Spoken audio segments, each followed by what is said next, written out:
पहले तो overall defence को लेकर के आज के इस गिरते बाजार में जिस तरीके का एक पॉजिटिव माहौल है, आपकी क्या टिप्पणी रहेगी सर?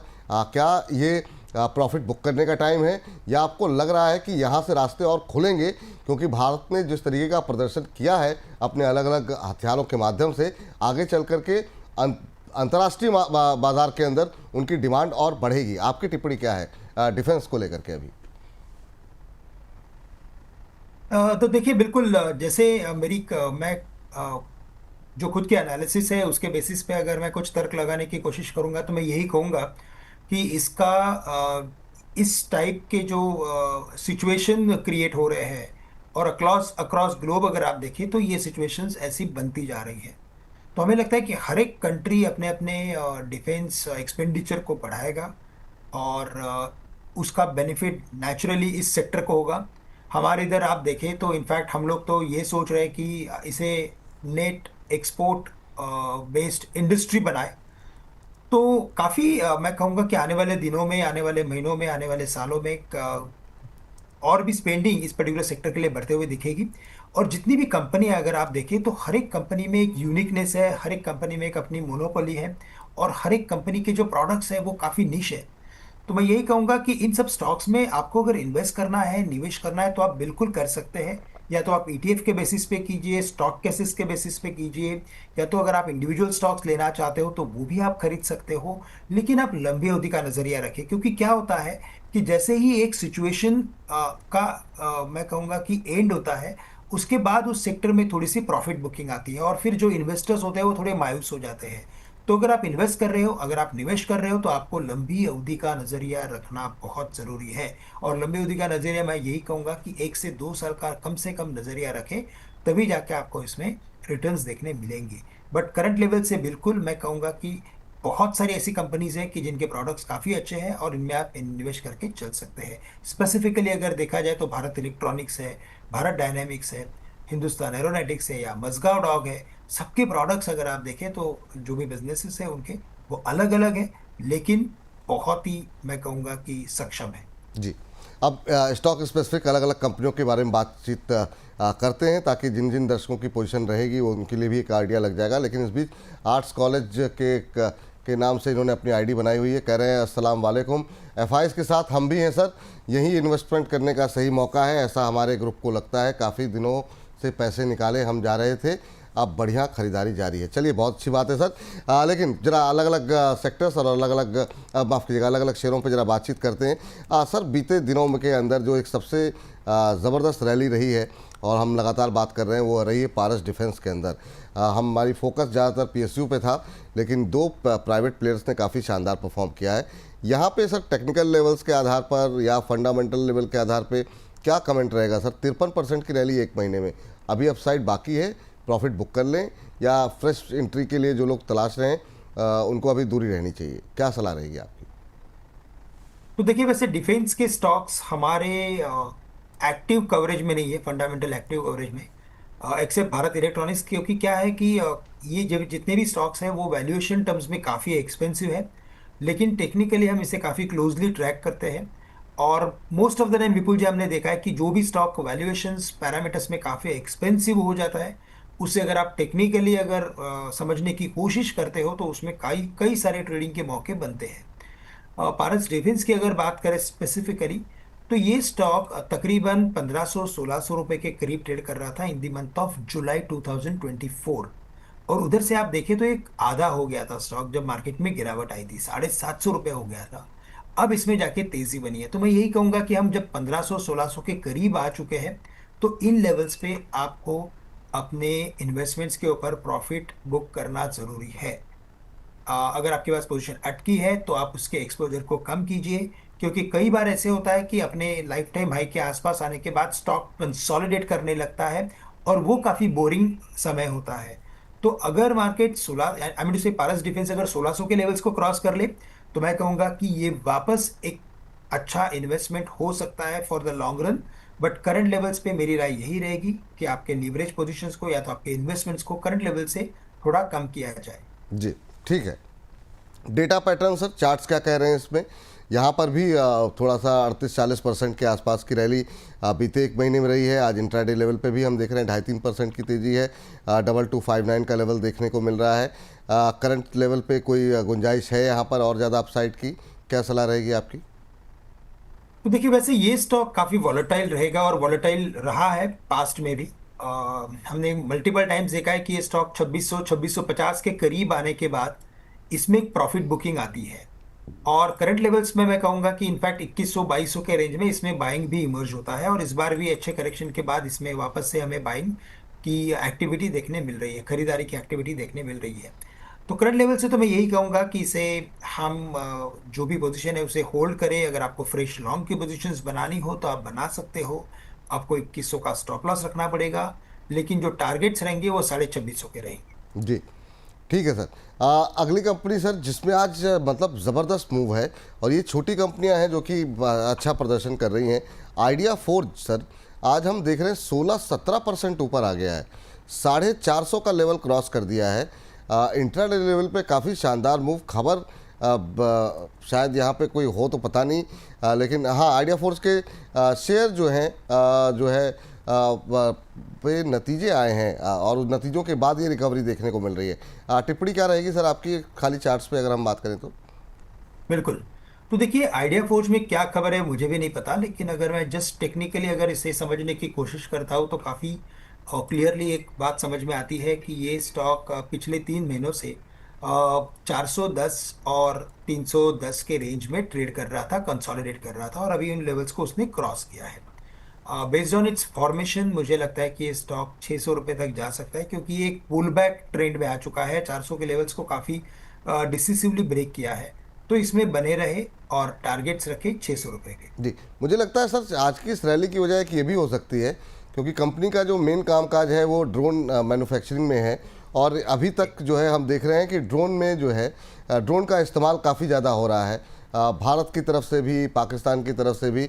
तो वो जो है मुझे लगता है कि भविष्य को लेकर के शायद अपॉर्चुनिटी होगी, इस लिहाज से शायद आज ये मूव यहाँ पर देखने को मिल रहा है। गूगल ट्रेंड में एक और शेयर जो कि आज ट्रेंड कर रहा है काफ़ी ज़्यादा, वो है भारत फोर्ज का, जिसमें कि 4% के आसपास की तेज़ी देखने को मिल रही है। पीएसयू पर इसके बाद आते हैं सर। एक चार्ट और अगर आप बता सकें इस पर कि क्या सलाह रहेगी आपकी भारत फोर्ज को लेकर के, 1154-1155 के आसपास ट्रेड करता हुआ। बिल्कुल। तो देखिए, भारत फोर्ज में भी मुझे यही लग रहा है कि इसमें एक बड़ी रिवर्सल एक्टिविटी आ चुकी है, यानी कि बुलिश रिवर्सल पैटर्न बना है। और करंट लेवल्स यानी 1150 1200 के ये विपुल जी रेजिस्टेंस के लेवल है, तो इन लेवल्स पे थोड़ा ये और समय निकाल सकता है। बट इवेंचुअली मुझे लगता है जो इसमें एक बड़ी गिरावट बनी थी 1800 रुपये से लेके कम से कम 900 रुपये तक आ चुका था ये स्टॉक, आधा हो गया था स्टॉक। और मैं हमेशा इसीलिए कहता हूँ कि आपके इन्वेस्टमेंट में आप कभी भी 40 से 50% की गिरावट देख सकते हैं, तो आपको बहुत ही केयरफुली इस मार्केट में इन्वेस्ट करना होता है। अच्छे स्टॉक्स में आप इन्वेस्ट करते हो तो गुंजाइश रहती है कि ये स्टॉक्स रिबाउंड कर सकते हैं। जैसे कि भारत फोर्ज है, कंपनी काफ़ी बढ़िया है, काफ़ी स्ट्रांग कंपनी है, काफ़ी बड़े स्ट्रांग उसकी प्रोडक्ट पाइपलाइन है, प्रमोटर्स काफ़ी स्ट्रांग है। तो मैं यही कहूँगा कि इसमें आप बने रहे। एक रिवर्सल पैटर्न बन चुका है। कम से कम हमें लगता है कि ये स्टॉक वापस से 1250 के लेवल्स तो दिखा ही सकता है, क्योंकि उसका ब्रेकआउट लेवल है। बट उसके बाद हमें लगता है कि 1450 तक के भी लेवल्स ये स्टॉक दिखा सकता है, तो ठीक इसमें सर। बने। अब जरा वापस आते हैं सर, थोड़ा जो पीएसयू डिफेंस स्टॉक हैं जहां पर जिन्होंने लगातार कंसिस्टेंटली जो है अच्छा परफॉर्म किया भी है। शुरुआत उसी कंपनी के साथ जिसमें आपकी कवरेज है, बीएल के साथ करना चाहेंगे सर। क्या ये अब इस रिकवरी में अपने 52 वीक का हाई की तरफ बढ़ रहा है, और पहला टारगेट क्या वो हो सकता है 340 के आसपास? क्या आपका टारगेट क्या कह रहा है सर? बिल्कुल। तो विपुल जी, आपने सही कहा कि ये 340 335 की इसके ऑल टाइम हाइस को क्रॉस करते हुए नजर आएगा। और मैं कहूँगा कि जो ओवरऑल टेक्निकल पैटर्न्स बाकी डिफेंस स्टॉक्स में बने हैं as compare to Bharat Electronics, मैं कहूँगा भारत इलेक्ट्रॉनिक्स काफ़ी अच्छा परफॉर्म कर रहा है।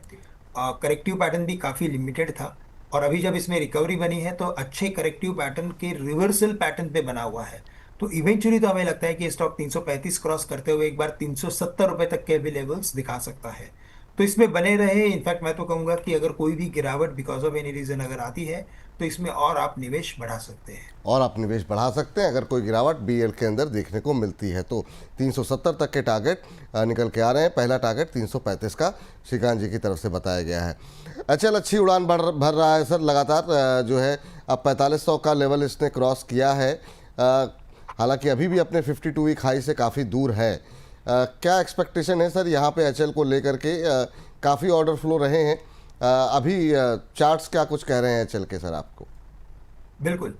तो देखिए विपुल जी, मैं वापस से ये दोहराना चाहूंगा कि जितने भी ये डिफेंस रिलेटेड स्टॉक्स है वो काफ़ी एक्सपेंसिव है इन टर्म्स ऑफ वैल्यूएशंस, क्योंकि इनकी जो प्रॉफिटेबिलिटी है आने वाले सालों में उसे गेज करना थोड़ा मुश्किल हो जाता है। तो अभी राइट नाउ मार्केट कई सारी चीज़ों को डिस्काउंट कर रहा है, तो ये काफ़ी एक्सपेंसिवली ट्रेड कर रहा है as compare to their current earnings. But मैं यही कहूंगा कि अगर टेक और जितनी भी मैं राय दे रहा हूँ वो बेस्ड ऑन टेक्निकल्स दे रहा हूँ। बिल्कुल बिल्कुल। मुझे यही लग रहा है कि हिंदुस्तान एरोनॉटिक्स में भी 4700 750 के करीब एक बड़ा रेजिस्टेंस बना है। जो भी चार्ट्स देखते रहेंगे उनको तो ये दिखेगा ही स्क्रीन पे। और 4700 और 4200 की एक रेंज अभी बनी हुई है। तो करंट लेवल्स पे मैं यही कहूंगा कि इसमें अगर कोई पोजीशंस हो तो आप 4700 के करीब उस पर्टिकुलर पोजीशंस को कम करने की कोशिश करें। 4750 के ऊपर एक नया फ्रेश ट्रेंड इसमें देखने मिलेगा जो इसे 5700 तक लेके जा सकता है। लेकिन जो पोजीशंस अभी आपके पास लॉन्ग पड़ी है उसे आपको 4700 में बेचना जरूरी है। जी। बीडीएल पर भी क्या अभी भी ये महंगा लग रहा है सर? बीडीएल भी अभी करंट लेवल्स के आसपास, ये अभी आज अच्छा मूव है यहाँ पर भी 6% के आसपास की, 5.25% के आसपास की यस। रैली देखने को मिल रही है। कल प्रॉफिट बुकिंग ठीक ठाक देखने को मिली थी यहाँ पर। आज तेज रिकवरी है, 19-20% एक महीने में शेयर चला है। क्या स्ट्रेटजी होनी चाहिए सर चार्ट्स पे? नहीं, बिल्कुल। इनफैक्ट यहाँ पे भी हमें यही लग रहा है कि चार्ट्स में in the month of July जैसे पारस डिफेंस की हमने बात की थी वैसे ही सिमिलर फॉर्मेशन भारत डायनामिक्स का बना हुआ है। 1700 रुपये के करीब ये स्टॉक था, वहां से 800 रुपया हो गया था, अभी वापस पुल बैक हुआ है। तो आपके पास जो भी इन्वेस्टमेंट्स हो उसे आप थोड़ा सा कम करने की कोशिश करें इन लेवल्स पे, क्योंकि जी ये कंसोलिडेट कर सकता है। तो यही कहूंगा मैं कि 1550 से लेकर 1650 की एक बड़ी रेंज है, वहां पे हमें और भी प्रॉफिट टेकिंग देखने मिल सकती है। बहुत ही लंबी अवधि का नजरिया हो, मोर देन 1 ईयर, तो बिल्कुल इसमें आप बने रहे तो आपको अच्छे रिटर्न्स मिलेंगे। जी। मझगांव पे जरा बात कर लेते हैं, 2 शेयर पे और बात करते हैं, उसके बाद से हर्ष बहुत इंटरेस्टिंग डेटा लेकर के आए हैं, उस पर बातचीत करेंगे। मझगांव आज 2% के आसपास की बढ़त दिखा रहा है। 2869 का लेवल है और ये भी अपने बहुत ज़्यादा दूरी नहीं है इसके 52 वीक हाई से। अपॉर्चुनिटी है यहाँ पर कोई, या फिर ये प्रॉफिट बुक करने का टाइम है सर? तो देखिए विपुल जी, यहाँ पे अगर आप देखें तो एक बहुत ही अच्छा रिलेटिव आउट परफॉर्मेंस दिख रहा है as compare to all the defence stocks. तो मजगांव डॉग अगर आप देखें तो उसने अपने जुलाई के हाइस को क्रॉस कर लिया है। तो कई सारे डिफेंस स्टॉक्स ने विपुल जी जुलाई के महीने में एक टॉपिश फॉर्मेशन बनाया था, उसके बाद बड़ी गिरावट आई और कई सारे स्टॉक्स अभी तक उन हाइस को क्रॉस नहीं कर चुके हैं, करने में अक्षक्ष फेल हुए हैं। बट ये स्टॉक ने अपने हाई को क्रॉस किया है और अभी उन लेवल्स के ऊपर ट्रेड कर रहा है या कंसोलिडेट कर रहा है। तो मैं तो कहूंगा कि करंट लेवल से भी इसमें खरीदने की कोशिश कर सकते हैं या तो खरीदा जा सकता है। हमें लगता है कि ये स्टॉक फाइनली 3200 के लेवल्स दिखा सकता है। इन तमाम शेयरों में सर एक शेयर जिसने थोड़ा सा अंडर परफॉर्म किया है वो है कोचिन शिपयार्ड। 7-7.5% का रिटर्न रहा है, जबकि ज़्यादातर हम देख रहे हैं 12 से लेकर के 20%, 25% तक की रैली एक महीने में रही है। ये शेयर अभी भी अपने 52 वीक हाई से काफ़ी ज़्यादा दूरी पर है, 1462 पे चल रहा है, करीब 3000 के आसपास का इसका 52 वीक हाई है। आपकी सलाह क्या रहेगी अभी कोचिन को लेकर के? यहाँ वैल्यूएशन क्या थोड़ी कंफर्टेबल सिचुएशन पे है या ये भी महंगा लग रहा है? नहीं, वैसे देखा जाए तो अभी भी ये महंगा है और हमें लगता है कि ये एक रेंज के अंदर ट्रेड कर रहा है। बट अगर अगेन सेम चीज़ मैं कहूँगा कि 2800 के करीब, 3000 के करीब था ये स्टॉक, वहाँ से 1200 रुपया हुआ है। तो इसमें बहुत ही बड़ी गिरावट हमने देखी as compare to other defence related stocks या तो ये पर्टिकुलर सेक्टर से। तो यहाँ पे एक लंबी अवधि का नजरिया हो तो बिल्कुल करंट लेवल से खरीदा जा सकता है बेस्ड ऑन टेक्निकल्स, मैं कह रहा हूँ, क्योंकि इवेंचुअली हमें लगता है कि ये स्टॉक ग्रेजुअली परफॉर्म करेगा, थोड़ा वक्त लेगा, लेकिन वापस से ये स्टॉक एक बार 1800 से लेकर 2000 तक के लेवल्स दिखा सकता है। जी।